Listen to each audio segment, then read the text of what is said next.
Ajá, gracias. Hola, buenas tardes a todos. Perdón por la demora. Estábamos arreglando unos problemas técnicos. Bienvenidos a los seminarios del Laboratorio de Rheología y Fenómenos de Transporte, que tenemos todos los viernes al mediodía y son parte de dos líneas de investigación de la carrera de Ingeniería Química y son parte del Laboratorio de Rheología y Fenómenos de Transporte. Antes que nada, agradezco a los organizadores del seminario, el maestro Luis Antonio Ramírez Torres, el doctor Edson Emilio Herrera Valencia y la doctora Guadalupe Salinas, también que en esta ocasión pues va a presentar uno de sus alumnos. Entonces, pues les doy la bienvenida y los dejo con la doctora para que presente el seminario. Gracias. Buenas tardes.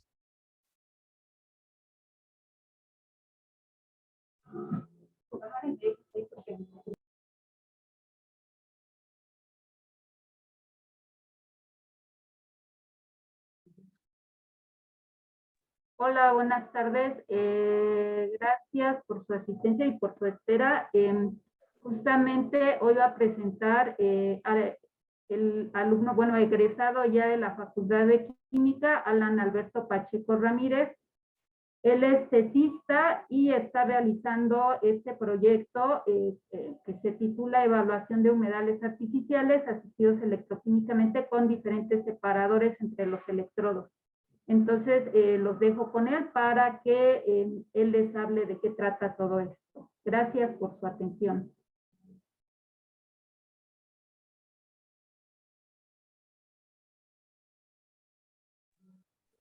Hola a todos, muy buenas tardes. Gracias por su tiempo y por prestarme estos minutos. Como bien lo mencionaba la doctora, hoy vamos a abordar el tema de los humedales electroquímicamente con diferentes separadores entre todos. Así a grandes rasgos es un humedal, un poco de contexto, es una formación, un ecosistema natural que sirve como frontera entre un ecosistema terrestre y uno lacustre, ya se hace un mar, ya sea un río, una laguna, algún cuerpo de agua que pueda albergar vida. Y en estos humedales nosotros observamos distintas cadenas tróficas que vamos a ir explicando más adelante. Y bueno, procedemos con la presentación. ¿Qué temas vamos a abordar el día de hoy? Una breve introducción, generalidades sobre el consumo y la contaminación del agua, sobre la contaminación del aire, fundamentos teóricos enfocados hacia la problemática de la contaminación del agua y las consecuentes innovaciones para el tratamiento de esta. Y por último vamos a cerrar con los materiales propuestos para poder hacer más eficiente el proceso de generación de electricidad, que también iremos abordando en temas más adelante. Una breve introducción. Bien, como sociedad, como especie, tal cual, enfrentamos muchas problemáticas, desde políticas, económicas, sociales y ambientales, y en las que nos vamos a enfocar el día de hoy son las problemáticas ambientales, para ser más específicos en la contaminación del agua, el uso excesivo de esta, y como un bonus, la contaminación del aire. En las imágenes de referencia que estamos presentando a continuación, se muestran ejemplos de esta problemática. Uno, la contaminación del agua a través de descargas residuales municipales, que sería el canal de la compañía que estoy señalando en este momento. Este canal se ubica en la periferia del Estado de México, para ser más específico, es el famoso bordo de Xochiaca. Como pueden ver, aquí es un punto de recolección donde llegan descargas de los municipios de Chimalhuacán, de Neza, y bueno, a veces también llegan descargas de la Ciudad de México. ¿Cuál es la siguiente problemática? Tenemos contaminación del aire, lo cual genera smog, lo cual puede acarrear problemas como, bueno, problemas respiratorios, en este caso problemas de salud pública. También problemas como la lluvia ácida debido a la presencia de gases, en este caso óxidos de nitrógeno y óxidos de azufre, que al entrar en contacto con la humedad de la atmósfera precipitan en forma de ácido, lo cual daña severamente tanto las plantas como monumentos, como edificios de gobierno, lo cual va menoscabando la imagen pública y también generando problemas de salud. Por último, aprovechando que tenemos este espacio, tomamos el tema del agotamiento de agua, del estrés hídrico.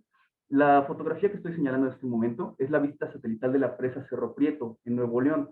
un comparativo de entre el año 2015 al 2022, es decir, un intervalo de 7 años, y podemos ver cómo el consumo excesivo del agua por distintos factores ha llevado al agotamiento de este recurso en el estado de Nuevo León.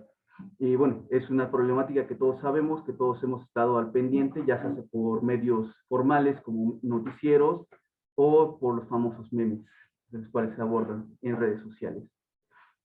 Entonces, pasamos a la siguiente. Vamos a hablar sobre las generalidades sobre el consumo y la contaminación del agua. Primero abordaremos el consumo. La gráfica que ven en pantalla es una gráfica ampliamente divulgada, esta es de elaboración propia, pero lo que quiero resaltar de esta es qué tanta agua vamos a destinar a cada uno de los sectores de los cuales obtenemos cierto beneficio o vemos nuestras acciones involucradas. En el sector agropecuario se consume la mayor cantidad de agua y seguido por la industria de los usos múltiples, bueno, el sector de usos múltiples. Después le sigue el sector público urbano y por último la industria autoabastecida. ¿Por qué esto es relevante? Porque nos está diciendo que para poder producir alimento estamos gastando una gran cantidad de agua, la cual por ineficiencias en los procesos de irrigación o de limpieza de los productos, pues se tira, va directamente al drenaje. Y bueno, este consumo deja en cierta vulnerabilidad a muchos sectores de la población, lo cual genera pues, una problemática como para ejemplificar mejor esto, existen zonas de cultivo de aguacate en Michoacán, en donde la mayor cantidad del agua que se recibe del sistema Cutzamala va para esas zonas de irrigación y muchas veces las poblaciones aledañas a estos cultivos, a estas zonas de cultivo de aguacate, pues no reciben la cantidad necesaria para poder llevar bueno, para poder tener una buena calidad de vida. Ahora bien, ¿cuánta agua consumimos en nuestro día a día? Acorde a datos oficiales de Conagua, por cada 84.693 hectómetros cúbicos por segundo que se bombean en el sistema Cutzamala, o bueno, a nivel nacional, para ser más específico, 61.340 van para los sistemas de irrigación, lo que ya habíamos mencionado en la diapositiva anterior. Aquí vemos el claro ejemplo de cómo una gran cantidad de agua se emplea para poder cosechar las verduras, los vegetales, frutos y forrajes que se emplean en nuestro día a día. Y como les había mencionado, esto resulta ineficiente porque gran parte del agua que se irriga en los cultivos no se aprovecha al 100% por las plantas. Es decir, se evapora o sencillamente se filtra hacia el subsuelo, lo cual hace que se requiera una mayor cantidad de agua para poder producir la misma cantidad de materia. Bueno, en este caso la misma cantidad de productos. Como les había mencionado, después vamos a ver al sector público urbano con 14.731 hectómetros cúbicos por segundo. Aquí se contabiliza el uso doméstico, es decir, el agua que nosotros usamos en nuestro día a día para asearnos, asear la vivienda, dar mantenimiento a nuestras propiedades. También se incluye lo que son usos recreativos dentro de una vivienda o dentro de una unidad habitacional, como podrían ser las piscinas, las cuales también se contabilizan para el consumo de agua. Y en ocasiones esa agua también no es empleada al 100%, hablando específicamente de las piscinas, dado que no todos los usuarios, pero sí una gran mayoría, en lugar de reutilizar el agua de sus piscinas para otros fines, pues la desecha hacia el drenaje. En el sector público urbano, el mayor consumo que vemos reflejado es en la parte del aseo, tanto del aseo personal como de nuestras prendas. Principalmente en la parte del aseo de las prendas, porque si ustedes lavan a mano o en lavadora, gran parte del agua que utilizamos es para poder remover el jabón que se llega a absorber en la superficie de la tela, lo cual hace que se requiera una gran cantidad de este recurso y bueno, también genera un gran desperdicio. Por último, siguiente vamos a analizar lo que es el sector recreativo, que es el que habíamos mencionado en usos múltiples. Aquí se contabiliza principalmente al agua empleada para poder dar un nivel recreativo, ya sea un parque, llámese una alberca pública, Incluso también se llegan a contabilizar en algunos casos, y más que nada durante la pandemia del COVID, el agua empleada para la sanitización de espacios. De hecho, aquí hay que hacer un pequeño paréntesis, porque estos datos tal cual no están integrados de manera oficial por Conagua, pero nos van a contabilizar dentro de la siguiente edición, dado que estos datos se lanzan prácticamente cada 3 años, 3, 4 años. Entonces, volviendo a la presentación, ¿cuál es el problema aquí? Aquí sería, el principal problema con el uso recreativo no es tanto el desperdicio, sino la cantidad de químicos que se adhieren, tanto por la presencia de nosotros como personas usando esta agua, que desprendemos grasas y otros compuestos, y los químicos que se usan para neutralizar esos compuestos dentro de esta agua, lo cual hace que una vez que termina su proceso de filtrado, tenemos un agua con una alta carga de materia orgánica, y muchas veces por el tipo de compuestos que se utilizan como cloro o amoníaco o sus derivados, resulta difícil oxidarlos por un método biológico, porque los iones cloruro o incluso algunos amonio o incluso unos fosfato o sulfato que pueden ir como parte del agente surfactante o en este caso del agente floculante, resultan nocivos para la vida bacteriana, lo cual pues hace que este residuo sea difícil de tratar. Ahora bien, por último vamos a abordar a la industria autoabastecida, perdón, la cual se registra con 2.694 hectómetros cúbicos por segundo. En apariencia resulta poco, tomando en cuenta si tomamos la perspectiva de cómo se ha dado el consumo de agua en zonas con alto estrés hídrico. Sin embargo, eso sería tema para otro detalle. De manera oficial solamente se reportan estas cantidades de agua y son las que reportan para los procesos de manufactura, es decir, intercambio de calor y, bueno, ese tipo de unidades, de operaciones unitarias. Principalmente que es el agua que ellos recirculan dentro de sus plantas y van estabilizando para poder reusarla. Por eso es que no se contabiliza tanto en este sector. Vamos a la siguiente. Ahora bien, una vez que el agua ha cumplido su ciclo, existen dos maneras de clasificar al agua residual. Una es como un agua residual proveniente de una descarga municipal. Aquí contabilizamos desechos provenientes de los humanos, materia fecal, orina, restos de alimento, aceites de cadena corta, y en este caso restos de jabones. Al ser un agua cuya composición es mayoritariamente orgánica y biodegradable bajo ciertas condiciones, esta agua pues se puede desechar directamente al drenaje y puede pasar a una planta de tratamiento de agua sin problema, debido a que el tratamiento de esta no conlleva un gasto mayor de energía. Ahora bien, la segunda clasificación es la descarga no municipal, la cual proviene de la industria autoabastecida. Aquí podemos encontrar tanto materia orgánica, biodegradable, no biodegradable y compuestos inorgánicos. Materia orgánica biodegradable hace referencia igual mismo, desechos humanos, heces, orina, comida, y no biodegradable ya estaríamos hablando de hidrocarburos de cadena un poco más larga, compuestos orgánicos o sustituyentes que los vuelven no factibles para poder ser degradados por una bacteria. En este caso estaríamos hablando de compuestos como la piridina, como un ejemplo. Sé que la piridina es biodegradable bajo ciertas condiciones y concentraciones, pero cuando ya estamos hablando de de concentraciones muy, muy elevadas, resulta ineficiente este tratamiento por degradación orgánica.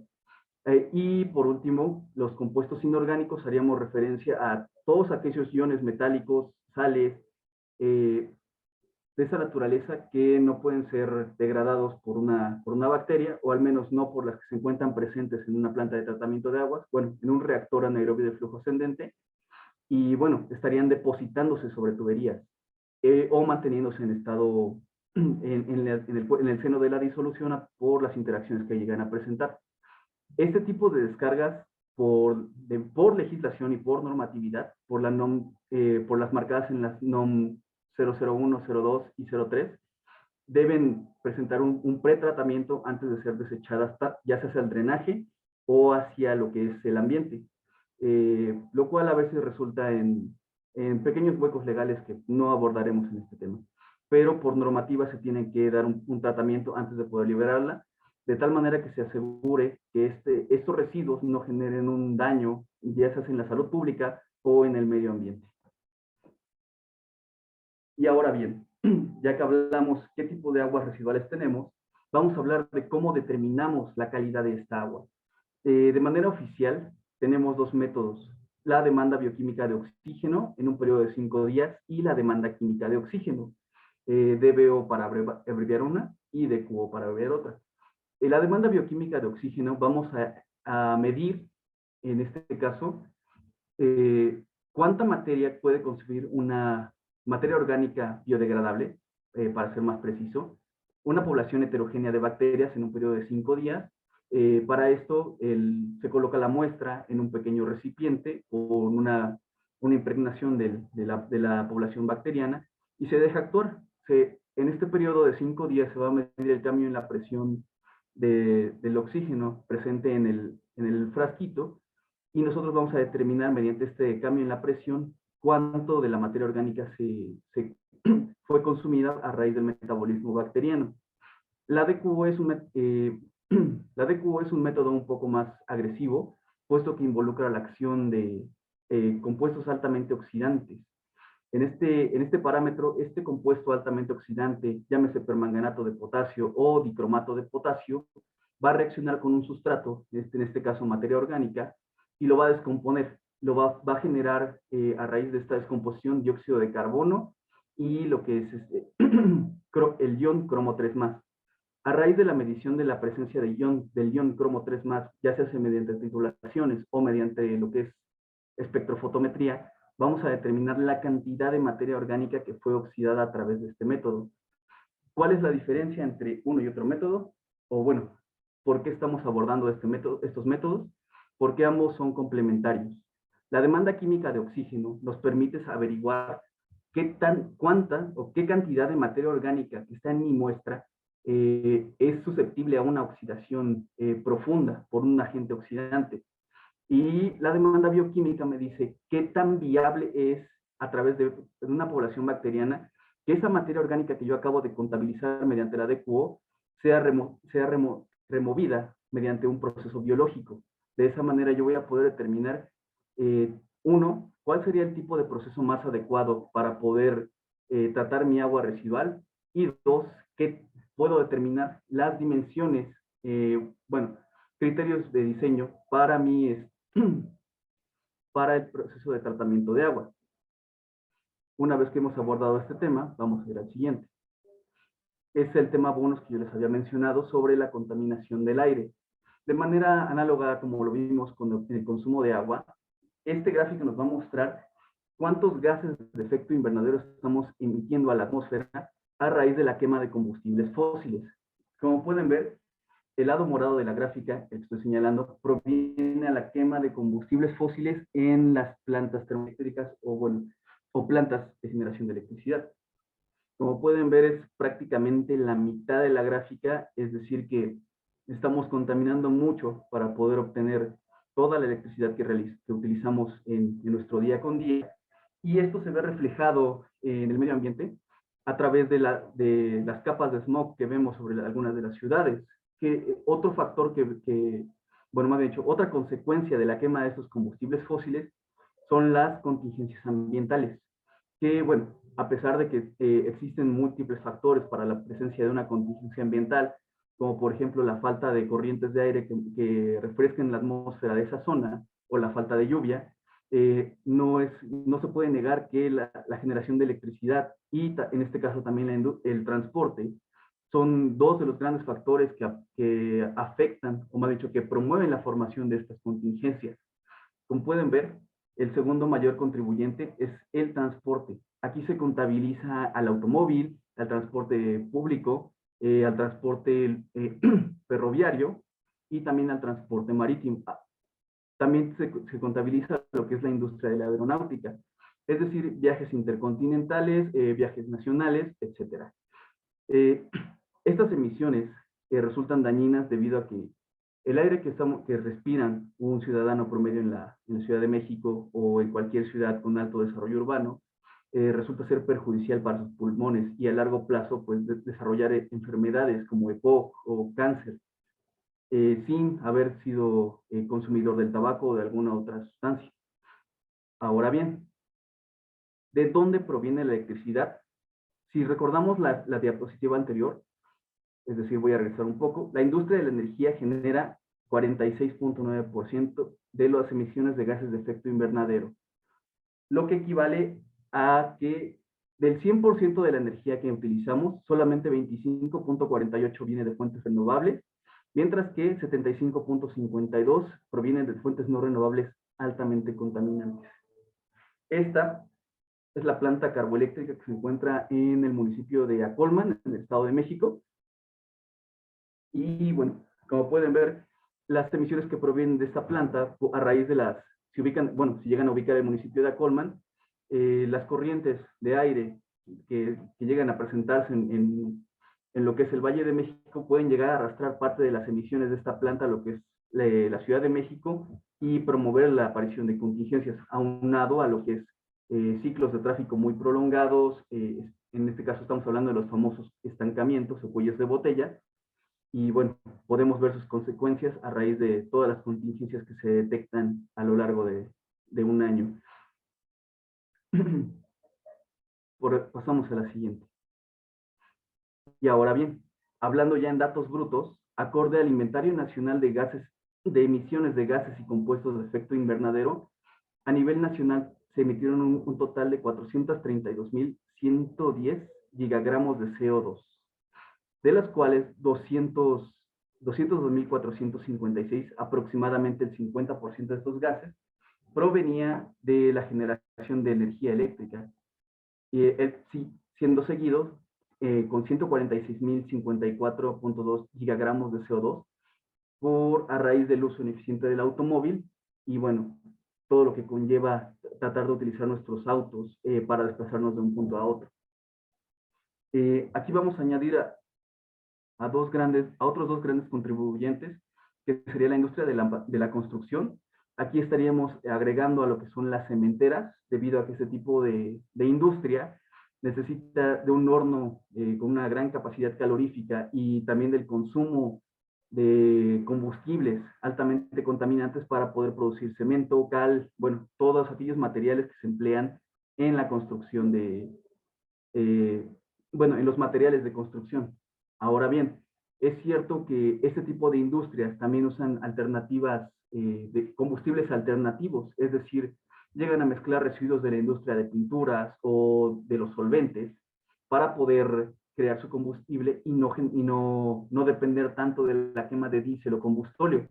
Sin embargo, si vemos la raíz del problema, siguen quemando un hidrocarburo para poder generar calor y eso sigue dando como resultado emisiones de CO2 y dependiendo del tipo de sustituyentes que contengan los materiales con los que se utilizó más dicho, con los que se elaboró el combustible alternativo, pueden llegar a darse emisiones de cloruros, de iones cloruro, de iones de iones sulfato, en este caso trióxido de azufre o dióxido de azufre, dependiendo de cómo se dé la combustión. Y bueno, esto representa, básicamente, no es una solución al problema, nada más, al menos económicamente hablando, es un ahorro para ellos, sin embargo, la emisión de gases contaminantes sigue siendo prácticamente la misma. Y por último, vamos a hablar de lo que es las emisiones que vienen de parte de lo que es el uso doméstico, el uso público, y aquí vamos a contabilizar la electricidad que utilizamos para poder, en este caso, las emisiones que se generan como consecuencia de las actividades en nuestro día a día, tanto personales, es decir, preparar alimentos, es decir, procesar cualquier material que lleguemos a utilizar, y los parques recreativos, los cuales pues requieren de motores a gasolina o de generadores para poder realizar para poder ofrecer los servicios de recreación. Pasamos a la siguiente. Fundamentos teóricos. Volviendo al tema del agua, una vez que terminamos este pequeño paréntesis, surgen las siguientes dudas. ¿Qué vamos a hacer con un agua residual? Pues así, en primera instancia, respondiendo a esa pregunta, lo primero que surge, bueno, la primera solución que surge es botarla al drenaje. Ok, ya la botamos al drenaje. Pero ¿qué impacto tiene? ¿Cómo disminuimos su impacto en el medio ambiente y en la salud pública? ¿Cuál es la respuesta a ese detalle? Pues la sometemos a un proceso de tratamiento para que podamos minimizar la carga contaminante y que, bueno, no vaya a enfermar ni a la población ni al medio ambiente. Ok, muy bien. Ahora, si yo pongo una planta de tratamiento de aguas, ¿puedo obtener un beneficio secundario de este proceso? La respuesta es sí, se puede obtener un beneficio. Dependiendo de cómo diseñes la planta, puedes incorporar distintas etapas. Por ejemplo, este es el esquema de una planta. La primera etapa sería un tratamiento físico, es decir, la remoción de partículas muy grandes, es decir, mayores a 1 micrómetro, a través de cribado, de filtros con arena, la flotación de grasas y aceites, y en este caso, perdón por eso, en este caso, de la primera etapa, en apariencia no se podría obtener un beneficio, en apariencia, pero si tomamos en cuenta que en esta etapa también vamos a separar basura, como plásticos o metales que llegan a ser arrastrados por la corriente, estos metales pueden ser vendidos a un centro de reciclaje o vendidos a una industria que se dedique al reciclaje, y se puede obtener un ingreso a raíz de esta basura que se va separando. Las grasas, lamentablemente, se tendrían que mandar a un proceso biológico para oxidar, pero bueno, antes de pasar a ese detalle, sería este. Esta es la imagen del tratamiento físico del que yo les estaba hablando. Estas cribas se emplean para separar las partículas grandes y poder, ya se hace mediante una red de pesca, o, bueno, una red, o mediante una pinza, o unas garras, poder separar esa basura de las corrientes. Ahora, volviendo al tema de las grasas y de otros compuestos orgánicos, tenemos la etapa biológica o etapa secundaria del tratamiento de agua. En esta etapa nosotros vamos a someter a la corriente que ya se le quitó toda esa basura, que también puede presentar un ingreso para la planta. Dependiendo también de su carga contaminante, pueden utilizarse lagunas de estabilización, los famosos reactores de flujo anaerobio ascendente o los humedales artificiales. Y retomando el tema de las grasas, nosotros podemos dosificarlas dentro de un RAFA y que mediante la acción del metabolismo bacteriano ir generando lo que son lodo, tal cual, que se compone tanto de tierra como de biomasa, en este caso, y esta biomasa, debido a sus características orgánicas, a través de un proceso adecuado de secado y de estabilización, es decir, que no contenga organismos patógenos, puede ser empleada como un fertilizante, lo cual representa, pues, ya se hace un ingreso a través de la venta de este fertilizante o como una ayuda, un subsidio, si lo quieren ver así, para campesinos que lleguen a utilizar, que se dediquen a la producción de alimentos, dado que este fertilizante, pues, puede ayudarlos a mejorar la producción, el rendimiento de sus cultivos. Ahora bien, otra alternativa que podríamos hacer y por la cual se podría obtener un beneficio es a través de los humedales artificiales. Un humedal artificial, como bien lo mencioné al inicio de esta presentación, es un ecosistema lacustre, bueno, que combina dos tipos de ecosistema, uno acuático y uno terrestre. En este ecosistema nosotros encontramos plantas denominadas macrófitas, que podrían ser emergentes. Emergentes quiere decir que la plantita se va a anclar con sus raíces a un soporte, a una matriz de soporte, en este caso el suelo, un suelo poroso, y al estar en contacto directo con el agua, va a poder albergar en sus raíces también poblaciones bacterianas que tienen la capacidad de oxidar materia orgánica, tanto la que proviene como resultado del proceso fotosintético de la misma planta, como la que se encuentra presente en el medio. Y también tenemos los humedales que presentan, este tipo de humedales se llaman de flujo subsuperficial. ¿Por qué?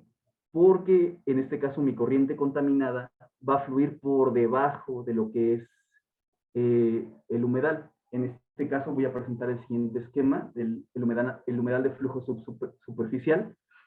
Aquí podemos encontrar lo que yo les estaba comentando, una tubería que va a ingresar el flujo de agua por la parte inferior, que sería todo este proceso de aquí que estamos señalando. Aquí va a haber un control de agua. Aquí está lo que yo les había mencionado, una matriz de soporte que alberga las raíces de la macrófita y a la vez alberga las poblaciones bacterianas. Aquí vamos a tener, profundizando un poco más en este mecanismo de oxidación, tenemos tenemos que la materia orgánica que se observa o que se degrada en este tipo de sistemas proviene de dos vías. Una, a través de la entrada de efluentes contaminados, la cual al entrar en contacto con este tipo de ecosistemas, pues va a ser degradada dependiendo del tipo de población bacteriana. Y la segunda, la emisión de compuestos, perdón, de compuestos orgánicos por parte de lo que es la planta. ¿Por qué esto es relevante? La primera, a través de la remoción de contaminantes por tanto medios físicos como biológicos, el medio físico es, una vez que fluye el agua contaminada a través de toda esta matriz de soporte, va a haber una disminución de la carga contaminante. Es decir, todas esas partículas orgánicas que vienen suspendidas en suspensión van a ser retenidas por este lecho y obviamente cuando lleguen al final del proceso de tratamiento van a presentar una menor concentración y por lo tanto va a dar como resultado un agua residual que puede ser descargada ya sea al drenaje o ser reutilizada en procesos de irrigación o puede ser descargada directamente al medio. Ahora bien, ¿cuál es la ventaja de este tipo de sistemas de depuración?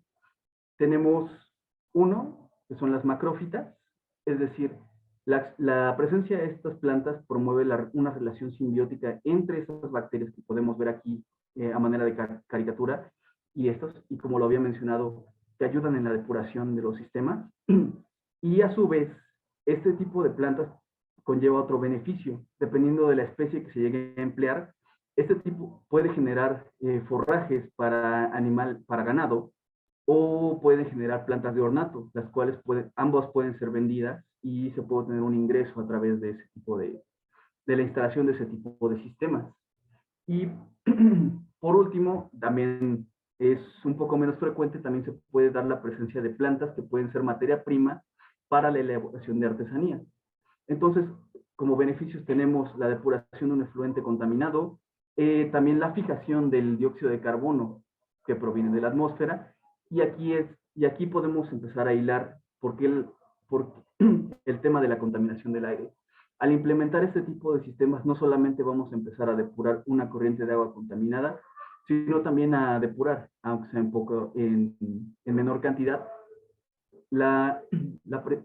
una corriente de aire proveniente de la atmósfera que contenga dióxido de carbono, ya que a través de la fotosíntesis se va a dar la fijación del carbono en los tallos de la planta, en las hojas de a través de todo ese proceso que involucra la fotosíntesis. Ahora bien, para describir el proceso de oxidación, vamos a recurrir a la ecuación que está aquí señalada, donde sustrato es toda aquella materia orgánica que sea susceptible a una oxidación bacteriana, y como resultado va a dar electrones libres, protones, perdón, óxidos de carbono y metano. Ahora bien, vamos a abordar esto de aquí ocurre debido a un proceso denominado transferencia extracelular de electrones. La presencia de esta partícula se debe a este proceso, y para hacerlo un poco más representativo, cuando cualquier organismo bacteriano, bueno, en este caso para ser más específico, que tenga actividad electroquímica, se come un sustrato, va a dar como resultado estas partículas y estos compuestos y este ion y estas partículas. Estas partículas son empleadas en procesos secundarios dentro de lo que sería el humedal. Supongamos que esta bacteria sería la electroquímicamente activa y cuando termina su proceso va a dejar electrones aquí en el medio, los cuales son utilizados por este tipo de bacterias para que ellas desarrollen su proceso metabólico. es decir, ionizando moléculas y fijando otro tipo de nutrientes como nitrógeno o fósforo, perdón, nitrógeno o fósforo dentro de la matriz de soporte, lo cual ayuda en la disminución de la carga contaminante. Este fenómeno de aquí, la transferencia extracelular de electrones, nos abre una nueva posibilidad a generar electricidad a través del proceso de depuración de un agua residual. Y como bonus, tenemos lo que es el humedal de flujo superficial, un pequeño paréntesis. La diferencia entre uno y otro es aquí las macrófitas que encontramos son de tipo flotante, es decir, se encuentran suspendidas dentro del lecho, y este sistema de depuración cuenta con tuberías de irrigación para mantener la hidratación constante. Los mecanismos de oxidación se dan de la misma manera que en el esquema anterior. Y ahora sí, cerramos paréntesis para avanzar a las innovaciones en el tratamiento de agua. Como ya les había mencionado, a través de la transferencia extracelular de electrones, nosotros podemos generar una corriente eléctrica que puede ser utilizada. ¿Para qué? Para echar a andar una bomba, obviamente con el diseño apropiado, para subsanar operaciones dentro de una planta de tratamiento de aguas, o en el caso de un hogar del uso doméstico, se puede aminorar el consumo de energía dentro de ese tipo, bueno, por la oxidación de materia orgánica presente en una corriente contaminada. Para esto, nosotros podemos utilizar ese tipo de, perdón, podemos generar energía mediante un sistema que se llama, llamado celda de combustible microbiana. Pequeño paréntesis. Ese tipo de sistemas emplean la transferencia extracelular de electrones para que esos electrones que se generan como resultado de un metabolismo se transfieran directamente hacia un electrodo. Una vez, si este electrodo se encuentra conectado a un circuito eléctrico externo, van a comenzar a fluir y, bueno, como todos sabemos, el flujo de electrones nos da como resultado una corriente eléctrica. Una vez que los electrones fluyen hacia lo que es el cátodo, van a reaccionar en presencia de oxígeno molecular, tiene que estar en contacto con la atmósfera, y sobre el ánodo van a generar agua inerte que puede ser desechada al medio ambiente sin ningún problema. Aquí lo que sucede de manera análoga, al igual que lo que se observa en los humedales, es que el sustrato, es decir, la materia orgánica, va a dar paso a este tipo de iones y compuestos. Los gases van a ser venteados a la atmósfera. Los protones, a través de una membrana de intercambio de protones, van a fluir, en este caso van a desplazarse desde la zona anódica hacia la catódica, y en la superficie del cátodo, en presencia de oxígeno molecular, van a reaccionar para dar lugar a esta molécula de agua. ¿Qué resaltamos? ¿Qué es importante de resaltar de este esquema? Uno, tenemos un ambiente carente de oxígeno para que la reacción de oxidación nos dé una corriente útil. Si en esta zona anódica hay un aceptor natural de electrones, en este caso oxígeno, va a ir disminuyendo la eficiencia de lo que es nuestra celda, dado que ese oxígeno va a robarse, entre comillas, los electrones que se van a generar para reducirse en esta zona. Entonces, una de las principales características que debe tener esta celda es que la zona anódica debe contar con una zona de venteo para poder liberar estos gases, y segunda, debe ser una zona anóxica, es decir, que no cuente con nada de oxígeno, donde la concentración de oxígeno sea lo más cercana a cero posible, y que pueda estar separada de la zona catódica a través de una membrana de intercambio de protones. ¿Por qué? Porque si nosotros si la presencia de protones aumenta en esta zona, la acidificación del medio va a matar a los microorganismos y, bueno, va a hacer que la celda se vuelva inútil. Es por eso que necesitamos esta membrana aquí en este tipo de sistema, para que a través de un gradiente de concentraciones, los protones encontrados en esta zona puedan fluir directamente hacia esa zona donde hay un potencial negativo, y puedan reaccionar para formar un compuesto inerte. Ahora bien, esta no es la única manera de generar electricidad. También contamos con lo que son las celdas de combustible microbianas vegetales. ¿Cuál es la diferencia? Uno, el sistema anterior es nada más la celda, separado por nuestra membrana de intercambio, y donde vamos a ingresar cierta cantidad de sustrato, materia orgánica, para, en caso de hacer la aclaración, y nada más. Ahora bien, en este tipo de sistemas vamos a agregar la presencia de un organismo vegetal y vamos a obtener electrones provenientes de dos fuentes. Una, la oxidación de sustrato proveniente de un efluente contaminado. Oh, ok. Proveniente de un efluente contaminado, y la producción de electrones por parte de los exudados vegetales que provienen de la planta, lo cual, al igual que de manera análoga, vamos a tener una membrana de intercambio aquí que sirve como separador entre ambas fases y evita cortocircuitos, y nos permite que los protones que se generan en esta zona y de igual manera reaccionen con el cátodo, formando agua. Y de manera análoga a los humedales podemos obtener plantas que pueden ser forraje u ornamentales dependiendo del tipo de organismo que se seleccione.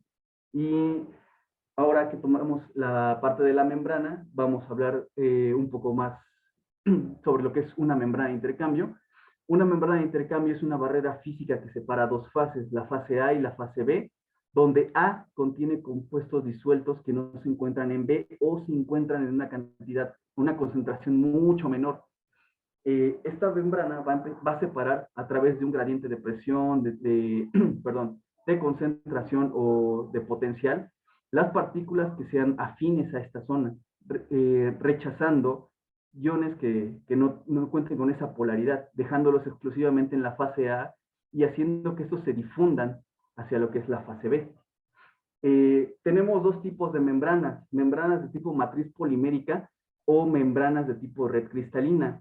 Una matriz polimérica es una forma elegante de decir que tenemos distintos plásticos unidos a través de sustituyentes orgánicos que cuentan con sitios de intercambio. Aquí tenemos un esquema de cómo sería esto. Esto es una burda representación de cómo es la densidad electrónica en uno de los polímeros, y esta es la representación de la densidad electrónica de ese sustituyente que yo les estaba comentando, donde tiene presente los sitios de intercambio. Una matriz una membrana de tipo red cristalina es tal cual un cristal que cuenta con sitios de intercambio, es decir, estas esquinas de aquí cuentan con una cierta densidad de potencial que nos permite atraer iones del seno de una disolución que pueden retenerse aquí a través de interacciones químicas y liberar otros. Básicamente presentan el mismo sistema de intercambio. Un ion proveniente del seno de una disolución va a interaccionar con un sitio de intercambio, ya sea este o este de acá, y va a liberar otro ion que sea al medio. Generalmente este tipo de iones, por lo general, podrían ser metales de transición que, al interaccionar con este sitio que tiene una densidad de carga negativa, liberan al medio iones como hidrógeno, como sodio, potasio, dependiendo del tipo de la construcción de la membrana. ¿De dónde obtenemos este tipo de membranas? Las matrices poliméricas podemos obtenerlas a través de síntesis orgánica, es decir, a través de la polimerización de cadenas como esta que se encuentra de aquí. Esa es la estructura del nafión, es la membrana de intercambio más común. Como pueden ver, es un fluoropolímero copolimerizado que tiene un grupo funcional una sulfona. La presencia de este grupo nos permite que al momento de que se hidrate puedan fluir iones como los protones con una mayor facilidad de una fase a otra, y retener aquí un ion que pueda ser afín a las cargas presentes en este tipo de estructuras. Ahora bien, en las redes cristalinas podemos obtenerlas desde síntesis a través de un método de sol-gel, extracción de una beta natural como zeolitas, o la modificación de minerales ya existentes mediante métodos de impregnación, coprecipitación, o alterando directamente la estructura cristalina del material. ¿Cuál es la diferencia? Las redes cristalinas, además de atraer iones en sus sitios activos, debido a las cavidades que forman entre uno y otro de las celdas, pueden retener partículas más grandes y actuar como filtro. lo cual los hace ideales para tratar efluentes contaminados provenientes de minas o efluentes urbanos.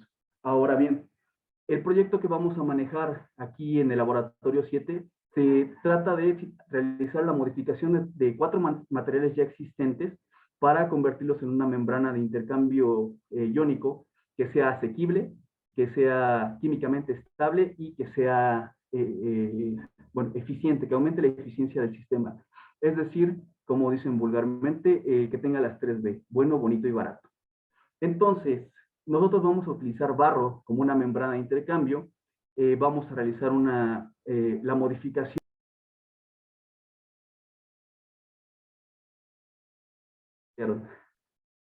¿Se escucha? ¿Sí? Órale. Sí, Sí. Ok, vamos rápidamente, vamos a realizar la modificación del barro a través de la adición de carbonato de calcio para la formación de cristales que sean insolubles y que interactúen como reguladores del pH de una solución y que fomenten la migración de protones de la zona anódica a la zona catódica.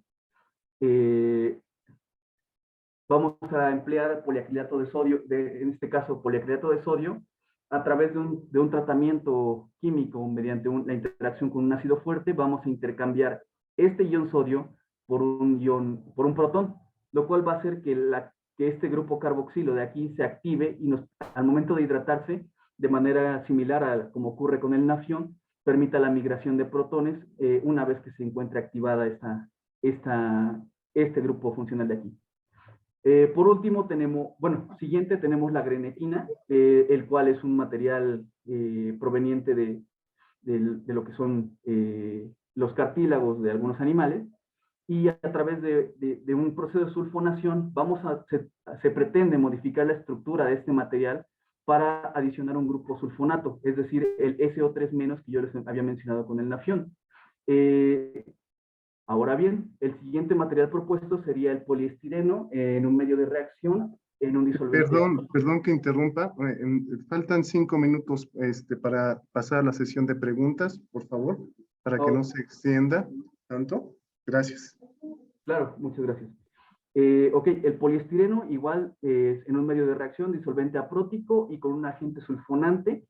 Se trataría de protonar la aromaticidad de esta molécula para poder realizar una sustitución arílica y agregar la sulfona a la molécula y generar una membrana de intercambio. Como agente sulfonante se propone usar sulfato de diatilo o sulfato de dimetilo, los cuales podemos obtener a raíz de una sustitución nucleofílica en un medio ácido en presencia de lo que sería ácido sulfúrico, etanol o metanol, según esté a disposición. Como ya les había mencionado, el objetivo es que esta membrana sintetizada aumente la eficiencia de estas celdas para la producción de electricidad. Y bueno, sería todo por mi parte. Muchísimas gracias por su atención y podemos proceder con las preguntas. Primero que nada, muchísimas gracias a todos por su participación. Un tema muy interesante. Entonces, procedemos a la sesión de preguntas y te felicito ampliamente. ¿Alguien quiere participar a través del chat o levantando la mano, por favor? Si son tan amables.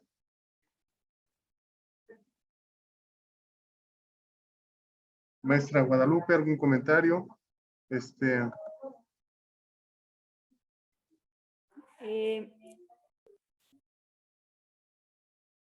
Sí, adelante. Gracias. Pues gracias. Un momento. Ya. Gracias por la oportunidad de participar acá. Justamente como se ha mencionado en otras ocasiones, pues esta es una gran oportunidad para que los alumnos pongan en práctica sus habilidades de hacer estas presentaciones de forma oral y estos seminarios.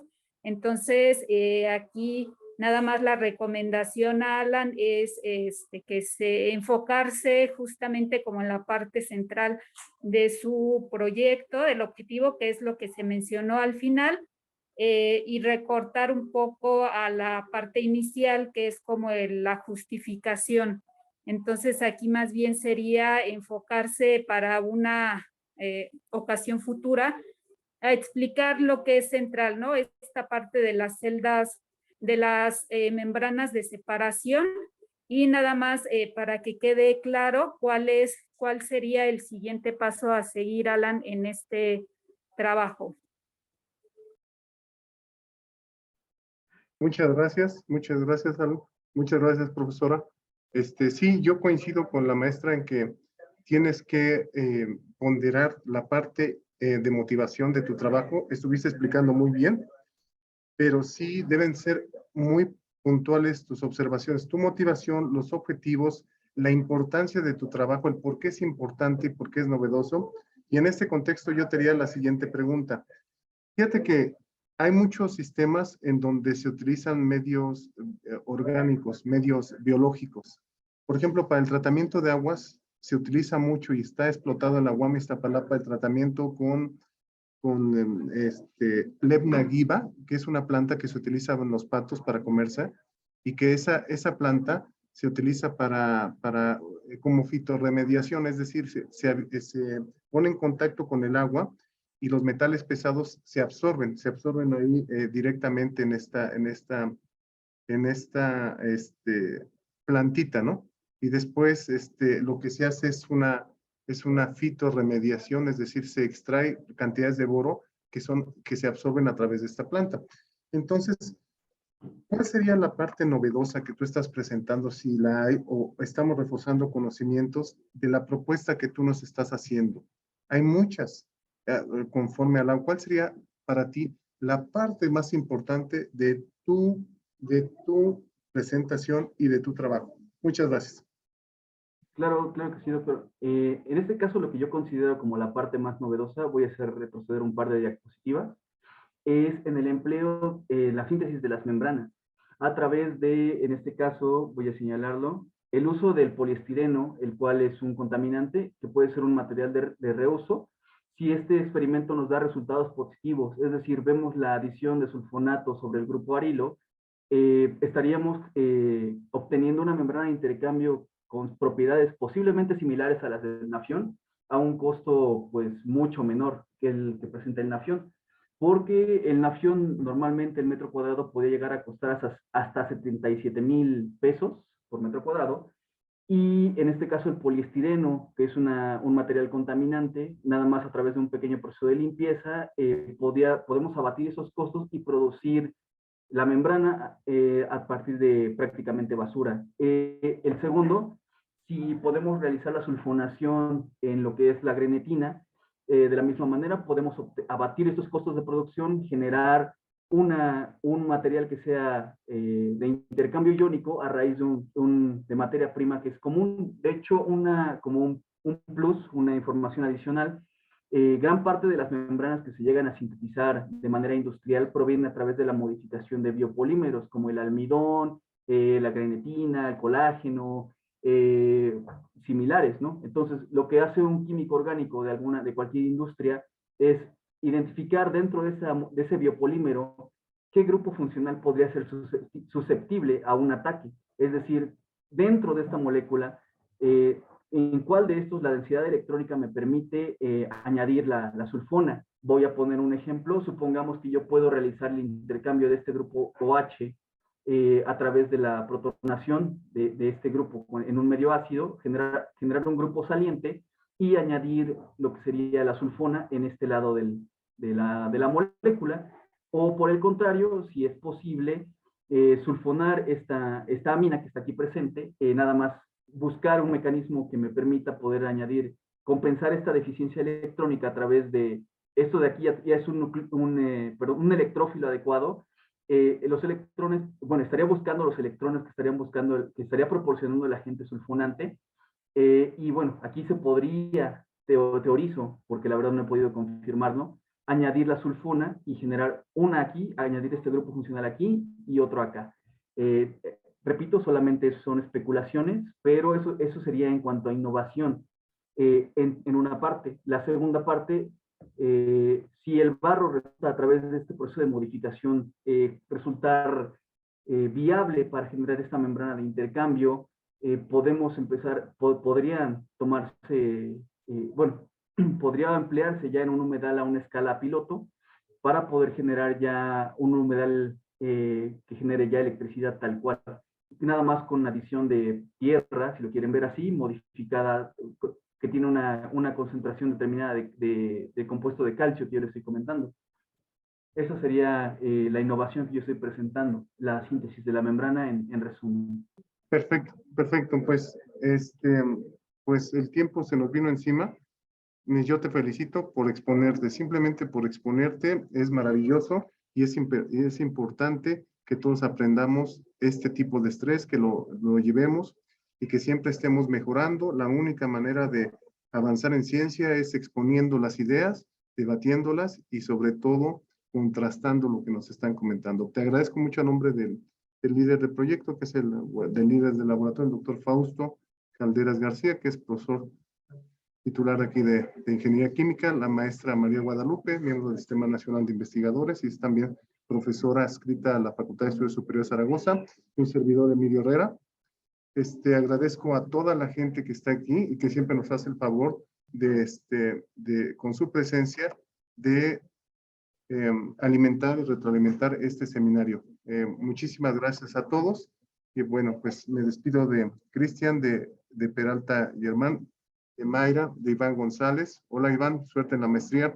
De Ana Cecilia, de Ricardo Pérez, de Rangel Aguilar Lisbeth, de Escamilla, de Joshua Caballero, de Gutiérrez Moreno, de Luis Antonio. Luis, ¿algún comentario que quieras hacer antes de que nos vayamos? ¿Alguna cuestión? Sí, doctor, rápidamente. Sí, Muchas adelante. gracias, Alan, por tu presentación. Tienes una gran habilidad para exponer tus ideas, pero bueno, yo me uno a las críticas que te hicieron los doctores, de que siempre que uno responde hay que responder lo más rápido posible, con la información más densa posible, ¿verdad? Porque también eso es un reto, y ser siempre objetivos, ¿verdad? Nuevamente te felicito, es un proyecto muy interesante, tiene muchas aplicaciones. Y pues gracias a todos por su asistencia a los seminarios. Les recuerdo que los seminarios van a estar disponibles en YouTube por si se perdieron alguna parte del mismo. Van a estar publicados para estar disponibles durante todo este tiempo.